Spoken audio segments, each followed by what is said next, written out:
စိတ်ချမ်းသာခြင်းတာပေါ့စိတ်အေးချမ်းခြင်းတာပေါ့ဒါနဲ့ပတ်သက်ပြီးတော့ဒီဘဝမှာလည်းစိတ်အေးချမ်းမယ်စိတ်ချမ်းသာမယ်နောက်ဘဝတွေမှာလည်းစိတ်ကတောင်းတလိုက်ရုံနဲ့ပြည့်စုံခြင်းနဲ့ဆိုလို့ရှိရင်တဲ့မြတ်စွာဘုရားရှင်ကနံပါတ်1အနေနဲ့မကောင်းတဲ့သူတွေနဲ့ကြုံလာသည်ဖြစ်စေကောင်းတဲ့ຢာတွေနဲ့ကြုံလာသည်ဖြစ်စေဘယ်လိုအခြေအနေမျိုးမှမဆိုစိတ်ကောင်းကောင်းထားပါစိတ်ကိုကောင်းထားပါတယ်။နှစ်ကတော့တဲ့မိမိသူတစ်ပါးနှုတ်သားအကျိုးရှိသောစကား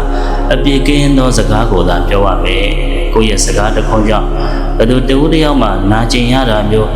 ဒုက္ခရောက်သွားစေတာမျိုးကိုမဖြစ်စေနဲ့တဲ့အပြည့်ကင်းသောစကားကိုသာပြောပါ။ကိုထိလက်ရောက်သူတစ်ပါးတွေကိုမလုံးနဲ့တဲ့အကယ်၍ကိုက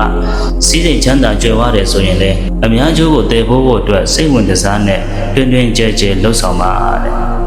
မာနတစ်ထောင်ထောင်နဲ့မနေနဲ့ဒေါသတွေထွက်ပြီးမနေနဲ့နုညံ့သိမ်မွေ့စွာနေပါ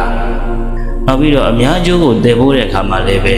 ကိုယ့်အကျိုးတစ်ခုတည်းမကြည့်ပဲနဲ့မျှဝေလိုတဲ့စိတ်ကိုထားပါတဲ့ဒီလိုလေ့ကျင့်ကောင်းလေးတွေဒီလိုစိတ်ကောင်းစေတနာကောင်းလေးတွေကိုကိုယ့်ရဲ့စိတ်တန်တန်မှာအမြဲတမ်းရှိနေအောင်လေ့လာစေဖို့ကြိုးစားအားထုတ်ပါတဲ့စိတ်ကောင်းစေတနာကောင်းလေးတွေကိုယ်တန်တန်မှာရှိပြီဆိုလို့ရှိရင်အဲ့ဒီပုဂ္ဂိုလ်ဟာဒီဘဝမှာလည်းပဲကောင်းကျိုးချမ်းသာအနန္တတွေနဲ့ပြည့်စုံပြီးတော့နောက်ဘဝတွေမှာလည်းပဲချမ်းသာဒုက္ခများစွာကိုရပြီးတော့ကိုကတောင်းတလိုက်ရုံနဲ့ကိုကစိတ်ထဲမှာကြံစီလိုက်ရုံနဲ့အကြံစီလေးတွေကဖြစ်မြောက်လာလိမ့်မယ်အောင်မြင်လာလိမ့်မယ်